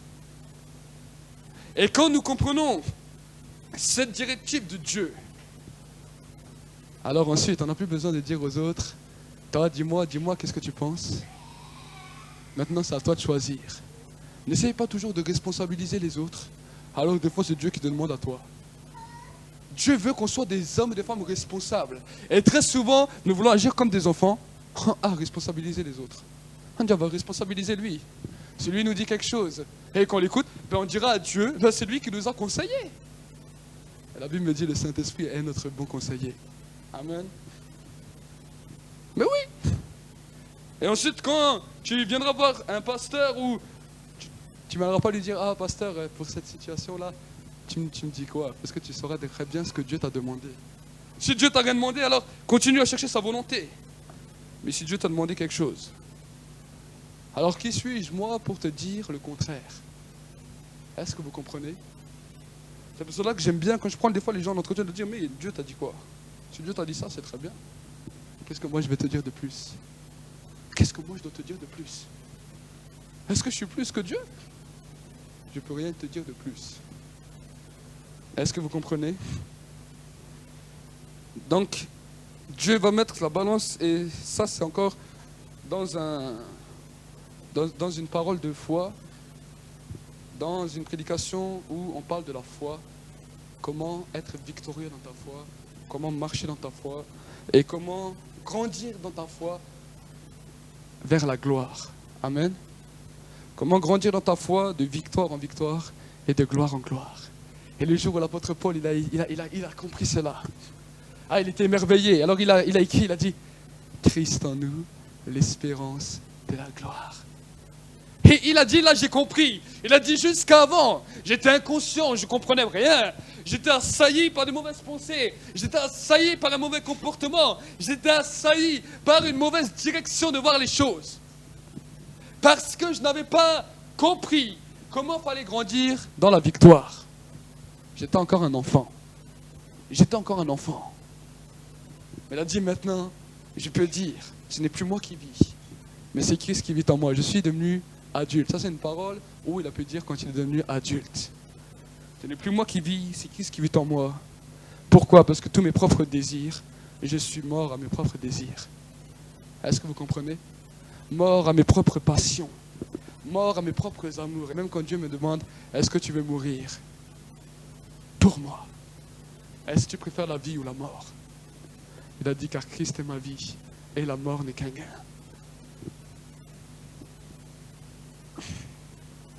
Et tout ce qu'il a travaillé dans sa foi, toutes les diverses épreuves,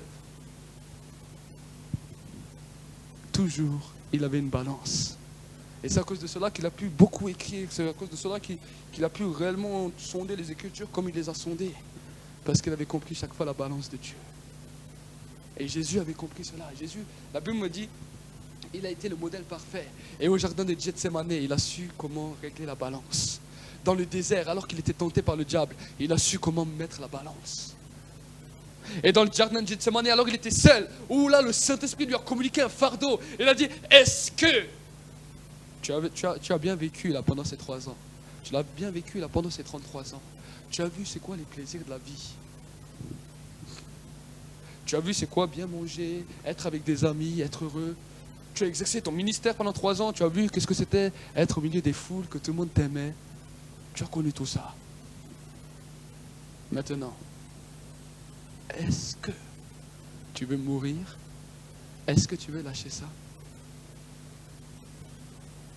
Le fardeau, la Bible me dit, était tellement fort que des grumeaux de sang commençaient à couler de son front.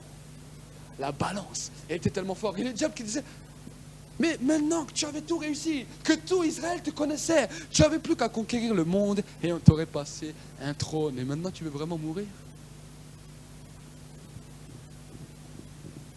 Et il a dit, Seigneur, s'il est possible que cette coupe s'éloigne de moi. Hein? Jésus avait aussi ses petits disciples. Il a dit, venez les disciples, vous êtes là à côté de moi. Comme ça, si vous pouvez me conseiller, je dirais que c'est à cause de vous. Les disciples étaient là. Mais Dieu a dit, toi t'es mon fils, les disciples je les fais dormir. Il ne faut pas qu'ils te perturbent. Et les disciples se sont endormis. Et Jésus les a encore réveillés. Il a dit, mais vous écoutez pas ce que j'ai pris? Veillez, priez, afin de ne pas entrer dans la tentation. Les disciples ils se rendorment. Et là Jésus, il se retrouve devant le fardeau que Dieu lui a mis. Dieu lui a dit, tu es mon fils. Tu vois la chair comme c'est dur à l'abattre? Et Jésus disait, mais Père, s'il est possible que cette coupe s'éloigne de moi. Et le diable disait, oui, vas-y, continue, je suis là pour te recevoir. Les grumeaux de sang étaient en train de couler. Le diable disait, je t'attends, je vais avoir le Fils de Dieu, je vais le faire pécher et il sera comme moi. Voilà le combat que Jésus avait. Et tout d'un coup, et le Saint-Esprit était derrière. Non, c'est maintenant le moment où il ne faut pas lâcher. C'est là la dernière balance que tu as à faire. Et si tu n'y arrives pas, je vais t'aider. Je vais t'aider, je suis là pour t'aider. Parce que je sais que dans cette faiblesse, tu as besoin de moi. Et à ce moment-là, Jésus s'est levé. Et il a dit, toutefois, non pas ma volonté, mais ta volonté. Le fardeau a été ôté de lui. Et là, le travail du Saint-Esprit a commencé. Il est allé sur le chemin de la gloire, sur le chemin de la mort à soi, dans lequel les diables ne pouvaient plus Le diable ne pouvait plus tenter un mort. Il est mort et il a vaincu la mort. La mort ne pouvait même pas le tourmenter, ne pouvait même pas le garder. Il était pur. Il est sorti victorieux. Il a détruit les œuvres des ténèbres. Et c'est pour cela que l'apôtre Paul l'appelle le modèle parfait. Il a été le modèle parfait. Pourquoi? Parce que chaque fois que Dieu lui a mis une balance dans son cœur, il a su la mettre du bon côté. Il a su la mettre du bon côté. Et tant d'hommes et de femmes dans la Bible ont su mettre la balance du bon côté. Et c'est ça qui les a amenés de victoire en victoire et de gloire en gloire. Nous voyons l'apôtre Pierre, qui Dieu commence à lui mettre des balances dans son cœur. Et à la fin de sa vie, Dieu a commencé à lui mettre la plus grosse balance. Toi qui voulais ressembler à Jésus, est-ce que tu es prêt aussi à donner ta vie? Et il a pu aussi le donner. Est-ce que vous comprenez? Et il était encore plus loin. Il voulait tout comme Jésus. Et alors qu'on lui a proposé de le crucifier, il était prêt à donner sa vie comme Jésus. Il a dit, quand je vais arriver au ciel, on m'a crucifié comme le Maître. Et Dieu lui a mis une balance dans son cœur. Est-ce que tu veux mourir comme Jésus? Est-ce que tu préfères mourir comme Jésus ou est-ce que tu préfères mourir différemment de Jésus? Et là, il a dit, écoutez, je ne veux pas qu'on me mette la croix en haut, mais je veux qu'on retourne ma croix. C'était un amour que j'avais de pouvoir faire tout comme lui. Mais Dieu me demande une balance. Alors je refuse de faire comme lui. Parce que Dieu me l'a demandé. C'était un amour passionné qu'il avait. Mais Dieu lui a mis une balance dans son cœur. Là, on a vu les extrêmes. Alors, tu vas te dire, mais la foi, c'est fou. Si Dieu va nous demander à chacun d'être décapité, d'être crucifié. Non, Dieu ne va pas te demander ça. Ça c'était jusqu'à où la balance est allée. Mais il a dit, si tu es fidèle dans les petites choses, moi, je t'en accorderai des plus grandes. Amen. Et chaque fois que Dieu veut nous faire grandir, qu'il veut nous accorder quelque chose de nouveau, il va mettre une balance. Une balance. La balance, c'est ton épreuve. Une balance sur ce que tu chéris. Une balance sur ce que tu aimes. Une balance sur ce que tu chéris du plus profond de ton être. Il va dire, maintenant, je vais mesurer le poids. Le poids de l'amour qui va soit faire grandir ta foi, soit l'amener à baisser. Et c'est pour cela que la Bible me dit, quand le Fils de l'homme viendra-t-il sur la terre, trouvera-t-il la foi? L'amour d'un plus grand nombre se sera refroidi en raison des progrès de l'iniquité. En raison des progrès de ce que le monde nous offre. C'est vrai qu'aujourd'hui, le monde nous offre tout. Quand tu regardes ce que le monde t'offre, tu peux tout avoir. Et Dieu, dans tout ce monde, va continuer à mettre la balance, à mettre des fardeaux. Et nous pouvons voir qu'aujourd'hui, nous ne voulons plus que Dieu nous mette ses fardeaux. Nous voulons tout ce que Dieu a pour nous, mais nous ne voulons plus que Dieu nous mette ses fardeaux, parce que nous savons que ces fardeaux, on n'en veut pas. On ne veut pas que Dieu nous éprouve. On ne veut pas que Dieu nous place un fardeau sur le cœur, dans lequel on a une décision à prendre. Mais on veut toujours que c'est une personne qui prenne une décision à notre place. Comme ça, le jour où on arrive devant Dieu, c'est pas moi. C'est pas moi. J'ai entendu des gens qui m'ont dit, c'est pas moi, c'est mon mari. C'est pas moi, c'est ma femme. C'est pas moi. Parce qu'on veut toujours se déresponsabiliser. Dans tous les points, on veut se déresponsabiliser. Parce que Dieu nous a mis un fardeau et on ne veut pas l'affronter nous-mêmes. Alors on essaye de s'armer avec les gens, des amis, par des petites, des fois, discussions, juste pour avoir leur avis, sans rien leur dire. Alors ils nous donnent leur avis. Ah oui, lui aussi pense comme ça. Monsieur, lui, il pense. Allez, on fait pareil. Hey, après que tu en es devant Dieu, ah Seigneur, tu vois, lui aussi, il pense comme moi. T'as vu, j'avais bien raison. Mais on continue à se faufiler. Et après, on se demande pourquoi des mauvaises pensées. Après, on se demande pourquoi nous sommes corrompus à l'intérieur et on n'arrive pas à saisir la gloire de Dieu. Et alors, quand on entend ou quand on peut lire dans la Bible qu'un chrétien ne pêche plus, alors on se dit, mais Seigneur, ça c'est impossible. L'esprit est bien disposé, mais la chair, elle est faible. J'aimerais bien, mais j'arrive pas. Et on cherche à droite, à gauche, à trouver une solution. Alors c'est simplement, quand Dieu nous a mis un fardeau, on n'a pas écouté. Est-ce que vous comprenez? Et Dieu, jour après jour, il va mettre un fardeau sur nos cœurs. Des fois un plus gros, des fois un plus petit. Des fois c'est des petites choses dans lesquelles Dieu veut voir. Des petites choses, il nous met quelque chose à cœur. À nous de ne pas attrister le Saint-Esprit. Amen. À nous de savoir discerner ce qui est bon, agréable et parfait. À nous de saisir, pas ce qui est bon, agréable et parfait à nos yeux, mais ce qui est bon, agréable et parfait aux yeux de Dieu. C'est ça, saisir la volonté du Père.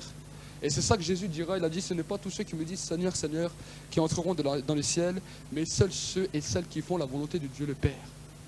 Seuls ceux et celles qui font la volonté de mon Père. Et c'est quoi la volonté du Père?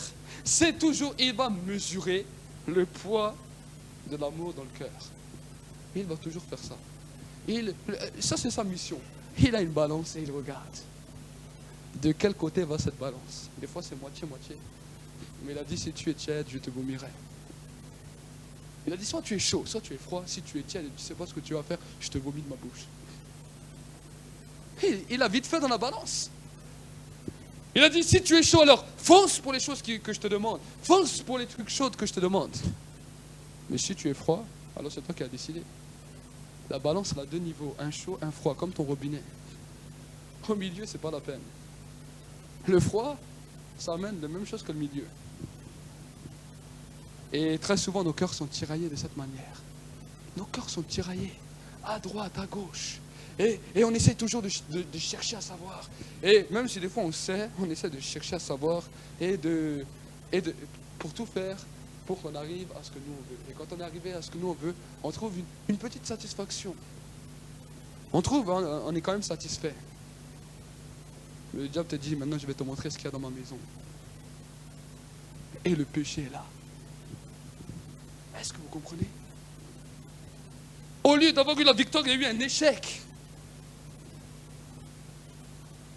Mais en revanche, si nous saisissons ce que le Saint-Esprit nous dit, oh, peut-être des fois ça va pas être facile, m'ont dit Seigneur. Ça je ne fais pas pour les gens, je fais parce que toi tu me demandes. Alors Dieu il aime ça. Dieu il aime ça. Dieu il aime ça. Parce que ce fardeau dans le cœur tout d'un coup, il devient léger. Et là, même si ça ne nous plaît pas humainement ce qu'on voit, on dit on est quand même heureux, hein, c'est quand même bien. Pourquoi? Parce qu'on sent une paix, on sent une joie qui vient nous saisir, on sent son amour qui vient nous inonder. Et on dit, ah Seigneur, c'est bien là maintenant. Notre communion devient plus forte, il y a quelque chose de nouveau, notre foi devient fermée. Et on sait qui il est. Et peu importe dans la circonstance où on se trouve, on a le sourire. On dit, ah Seigneur, ça c'est trop bien. Parce qu'on a compris ce que tu nous as demandé. Mais sinon, l'autre côté, alors on devient abattu, nos cœurs deviennent aigres, le doute vient, l'incrédulité vient, et le diable nous troublera, essaiera de nous persécuter par tous ces divers plans, par toutes ces diverses ruses. Donc, nous devons savoir cela pour être conscients comment Dieu agit. Et comme cela, quand Dieu va commencer à agir dans nos vies, c'est à toi de décider et c'est toi qui seras responsable. C'est pour cela que la Bible me dit, le jour où nous serons devant Dieu, nous serons seuls. Il n'y aura personne pour te déresponsabiliser là-bas. Même si tu dis c'est une personne, Dieu dit, il est où? Il est où? Est-ce qu'il est à côté de toi? Le jour où tu seras devant Dieu, tu seras seul. Et si on ne comprend pas ces choses-là sur la terre, le jour où on arrivera devant Dieu, cette même panique d'être toujours seul qui est sur la terre, quand tu arriveras devant Dieu, tu seras paniqué et tu ne voudras même pas être devant lui. Tu essaieras de te cacher, mais tu n'y arriveras pas. Adam et Ève, c'est ce qui s'est passé. Et ils ont essayé de se déresponsabiliser. Et à cause de cela, ils n'ont pas su assumer les choses devant Dieu. Et ils se sont cachés. Ils se sont cachés dans le jardin d'Éden. Et Dieu les a cherchés, il a dit, mais où êtes-vous? Bien que Dieu savait bien où ils étaient. Il savait bien pourquoi ils se cachaient. Et Adam, quand il vient, il fait, nous nous sommes cachés. J'ai eu peur quand j'ai entendu ta voix. Tu sais, parce que ma femme là, Et la femme, ah, tu sais, le serpent là, hein, personne ne parlait du fruit. Et le serpent qui savait plus quoi dire, alors, lui il ne sait plus quoi dire, il était là, il fait, ben d'accord, je reconnais, mais c'est eux qui ont péché. Hein. Moi j'aurais seulement proposé, eux ils ont péché. Hein. Il ne faut pas que dans le ciel un jour on arrive en agissant de cette manière. Parce que sur la terre on n'a pas pu se responsabiliser. Toutes les fois où on a ces peurs là et on essaye toujours de se responsabiliser une autre personne, c'est de cette manière qu'on agit, comme Adam et Ève dans le jardin d'Éden. On essaye toujours de responsabiliser une autre personne. Et c'est de sa faute, et c'est ça. Et cette mentalité, un jour quand on sera devant Dieu, ça ne nous sauve pas ça. Cette mentalité ne va pas nous sauver. On ne pourra pas être sauvé par cette mentalité. Parce que Dieu va dire, mais où est cette personne? Ah mais attends Seigneur, j'en ai encore à te montrer. Mais où est cette personne? Là devant moi, tu es seul. Son cas, je m'en occuperai après. Dans ton cas, toi tu es tout seul. Il dit, donc d'accord, ça j'ai écouté. Maintenant on va parler de toi. Toutes les fois je t'ai mis un fardeau. Et il va te montrer. Et toi tu diras, ah mais ça c'est lui là, il m'a donné ce conseil. Mais Dieu dit, mais j'ai donné le fardeau à qui? J'ai donné ce fardeau à qui? À toi ou à lui? Est-ce que vous saisissez? Oh mais Seigneur, mais... Dieu dit, non. Non, tu m'as pas écouté quand je t'ai montré quelque chose, je te connais pas. Je te connais pas. Mais quand on arrive devant Dieu, il faut qu'on saisisse. Quand il dit, sans la foi, il est impossible de lui plaire, c'est ça. Quand la Bible me dit dans le livre de Hébreux 11, la foi c'est une ferme assurance. Là, on n'a pas à paniquer, à trembler si Dieu nous demande quelque chose. On n'a pas à vouloir chercher à droite, à gauche. C'est Dieu qui nous a demandé quelque chose. C'est lui, à lui, tout appartient. Et si on ne saisit pas cela, on va toujours se déresponsabiliser. On va être toujours des enfants, sans jamais grandir. Sans jamais grandir. On va rejeter. L'apôtre Paul ira plus loin, il dira, ils ont rejeté ce qui en faisait la puissance et ils ont gardé une parure extérieure de la religiosité. Oh, on voit encore les dons de l'esprit, on voit encore ça. Mais tout le monde se déresponsabilise. Nous ne sommes plus responsables et les chrétiens ne sont pas responsables. C'est pour cela que les hommes et les femmes du dehors rigolent. Ils rigolent. Il dit, ils n'arrivent même pas à se responsabiliser. On dirait des enfants, ils disent c'est lui, ils disent c'est l'autre. Mais Dieu veut voir des hommes et des femmes qui savent se responsabiliser et qui savent prendre cette décision et qui savent dire voilà, ça c'est moi qui ai décidé parce que Dieu m'a montré. Peu importe ce que les gens me disent. Le diable va utiliser tout le monde pour essayer de te faire tourner. Hein? Il va te dire non mais ça c'est pas bien, ça c'est ça. Et notre cœur, il va commencer à être attiré par ça. Non, moi je fais simplement, Dieu m'a dit, je m'en fous de ce que tout le monde me dit. À cause de ce fardeau, je fais simplement ce qu'il me dit. Quand je n'ai pas de fardeau, ben ça va. Mais quand j'ai un fardeau, autant que je ne l'ai pas rempli, je ne serai pas tranquille, je le sais. Je le sais par expérience. Je le sais par expérience. Et chaque fois que Dieu mettra un fardeau dans ta vie, tu ne seras pas tranquille. Et même si ça peut t'apporter une ample joie d'avoir fait comme toi tu voulais, tu ne seras pas tranquille. Tu ne seras pas tranquille parce que là, c'est le diable qui va continuer à te manipuler. Tu ne sais même pas qu'est-ce qui s'est passé, tu ne sais même pas en quoi tu as échoué. Tu es en plus ignorant. Et l'ignorance, c'est une chose terrible parce que le peuple périt par manque de connaissances. C'est ce que la Bible me dit. On est tellement ignorant et on ne sait même pas qu'est-ce qui se passe qu'on est en train de périr. Parce qu'on s'est plus responsabilisé. On reste des enfants et on ne sait même pas ce qui se passe. Et on dit, Seigneur, pourquoi Seigneur, c'est pas grave, on t'aime quand même. Alors on essaie de se trouver des solutions trafiquées. Des solutions qu'on essaie de bricoler. Ah Seigneur, j'ai quand même fait ça. Tu m'as dit de faire ça, j'ai quand même fait. On essaie de bricoler avec Dieu. Et Dieu, ces choses-là, il n'écoute pas. Le Saint-Esprit continue à nous montrer. Et dit, bon, je vais essayer avec un autre fardeau cette fois-ci. Et ce même fardeau, on se déresponsabilise sur une autre personne. Dieu, c'est lui, c'est ça. Mais Dieu veut qu'on puisse se responsabiliser. C'est ça qui nous amène dans la dimension de la maturité spirituelle. Tant que nous ne nous responsabilisons pas, on ne sera pas mature. On sera des enfants et on dit ça c'est à moi, on ne prend pas. Et le diable aime venir quand les chrétiens se comportent comme des enfants. Il dit ça c'est un désordre, alors ça j'aime. Laissez-moi faire. Et là le Saint-Esprit est attristé. Et on va le ressentir à l'intérieur de nous-mêmes, on est abattu. La Bible me dit dans le livre d'Éphésiens 6, le bouclier de la foi avec lequel vous pourrez éteindre tous les traits enflammés du malin. Mais si la foi est attaquée parce qu'on n'a pas su faire le bon choix avec Dieu, alors on n'a plus de protection. La foi est notre protection. La foi est notre protection. Et le diable essayera de tout faire pour que tu n'aies plus la foi. Et en l'occurrence, il sait comment agir. Toi, peut-être tu es ignorant, mais lui, il sait.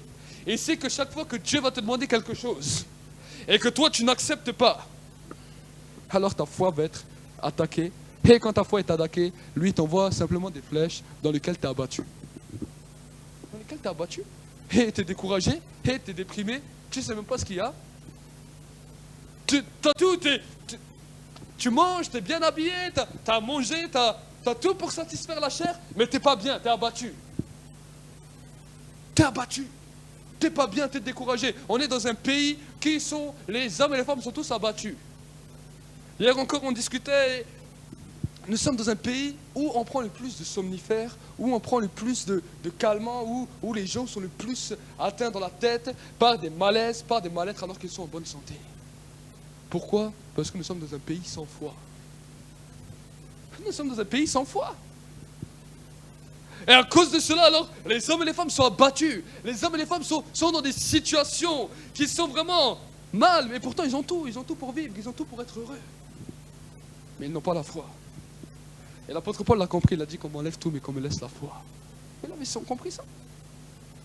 Et il avait compris que la foi grandissait à une condition. Quand Dieu met des fardeaux dans le cœur, ça, personne ne peut venir, même si on te met en prison. Même si on te met en prison.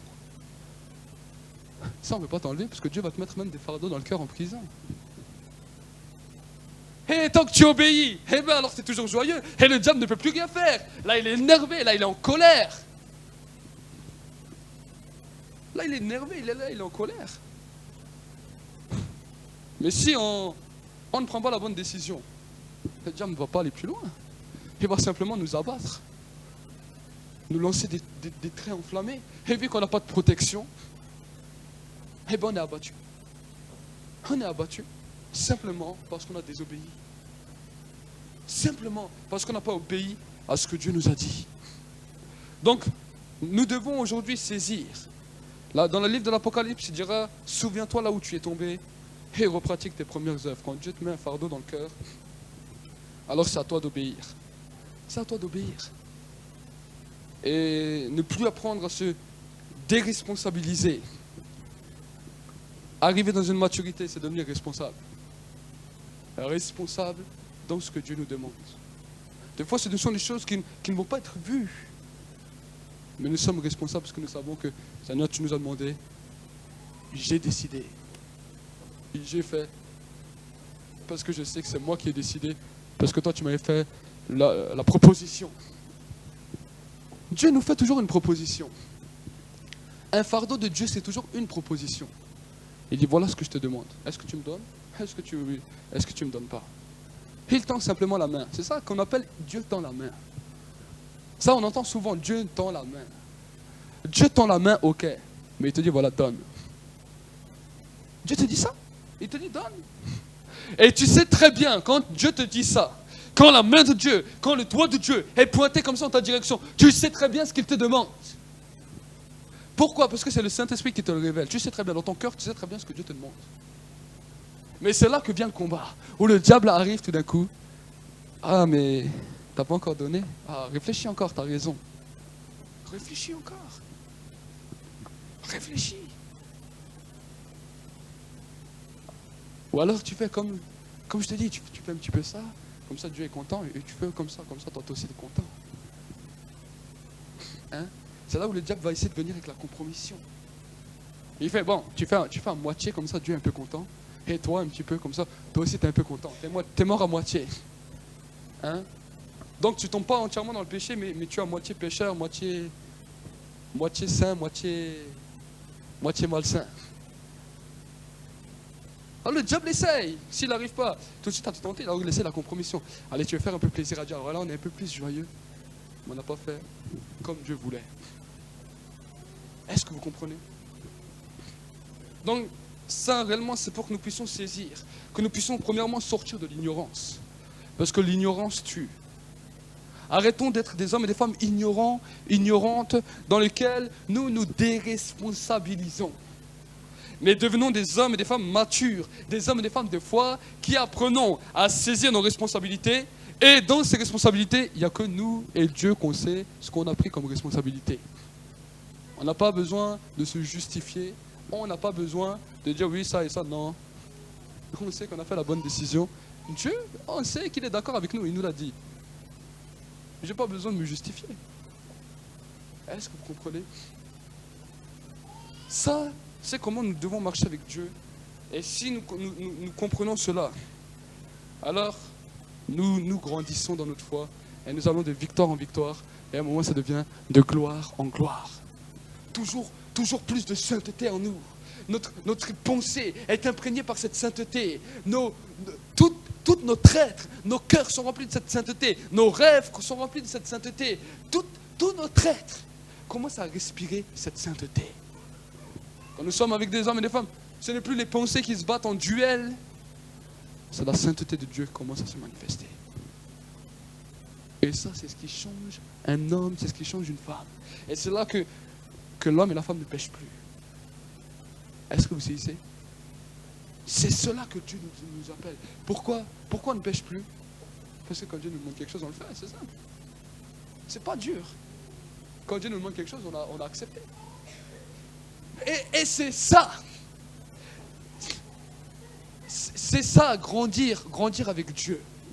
C'est simplement ça. C'est simplement ça. On n'a pas besoin de dire, on va faire tel et tel effort. Non. Quand Dieu nous demande quelque chose, on le fait. Et c'est ça qui fait grandir notre foi. Sinon, on peut faire toutes les œuvres du monde. Mais si on ne fait pas ce que Dieu nous demande, notre foi ne grandira jamais. On sera toujours des enfants. Même si on demeure 20 ans dans la foi, même 30 ans dans la foi. À 30 ans, on ne sait même plus qu'est-ce qu'il y a comme foi. Oh, on sent encore un peu la présence de Dieu. Oh, on est encore là. Mais ça ne nous touche plus. Il n'y a plus rien qui vit en nous. Et quand nous sommes dehors, nous sommes corrompus, comme les hommes et les femmes du dehors, par des mauvaises pensées, par des mauvais raisonnements, par les œuvres de la chair qui sont mentionnées dans le livre de Galates 5. Il nous parle très bien des œuvres de la chair. Et il nous parle aussi des œuvres de l'esprit.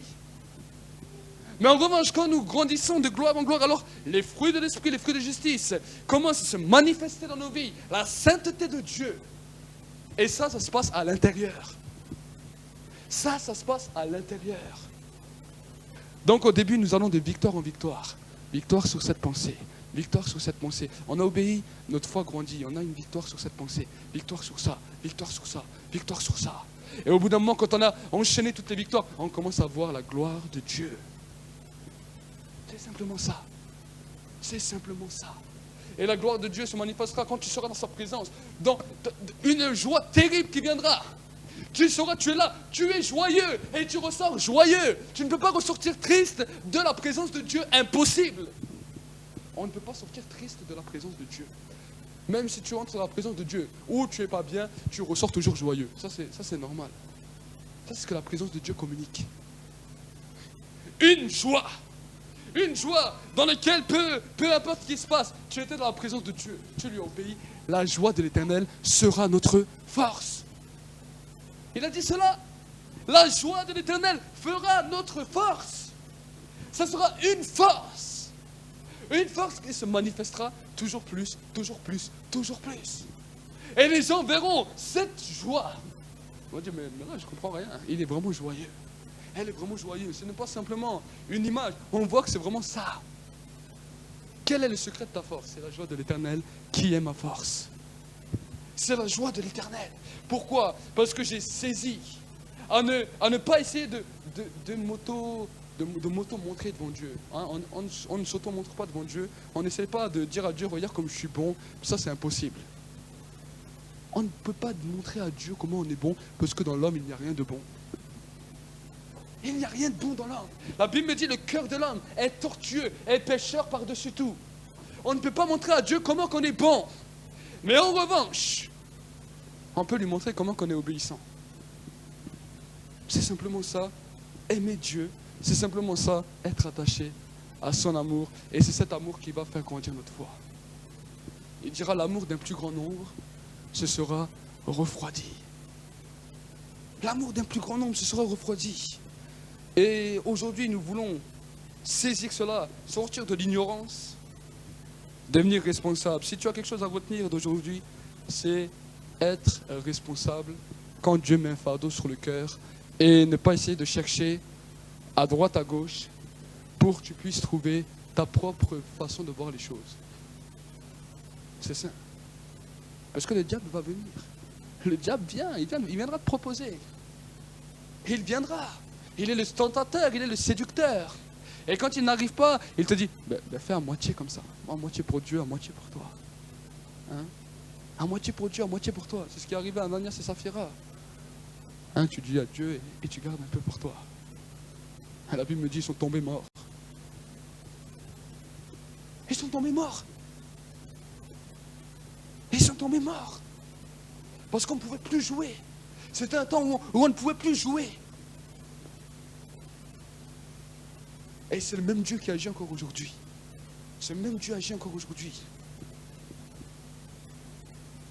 Alors aujourd'hui, nous qui sommes là, sortons de l'ignorance. Ne soyons plus ignorants. Sortons de l'ignorance. Et non seulement sortons de l'ignorance, mais entrons dans l'obéissance. Sortons de l'ignorance et entrons dans l'obéissance. Et c'est ça qui va déterminer comment notre foi va grandir. Rien d'autre. Le reste, ça va simplement la fortifier. Le reste, ça va simplement l'affiner, lui rendre l'aspect que Dieu veut.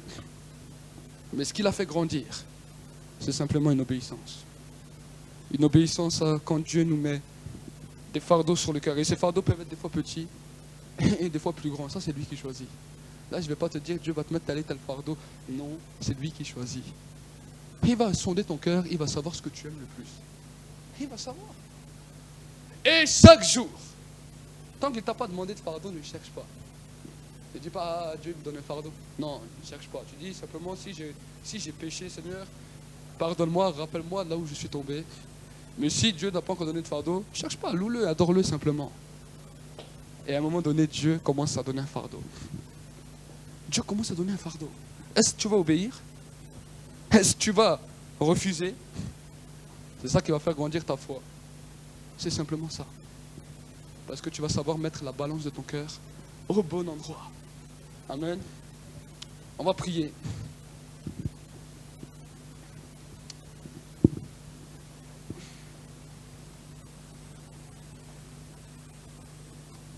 Merci Jésus. Merci Jésus. Merci Jésus. Alléluia. Merci Jésus. Merci Jésus. Merci Jésus. Merci Jésus. Merci Jésus. Merci Jésus. Alléluia. Alléluia. Père de gloire, mon Dieu, mon roi, je loue ton nom, je bénis ton nom parce que tu es Dieu.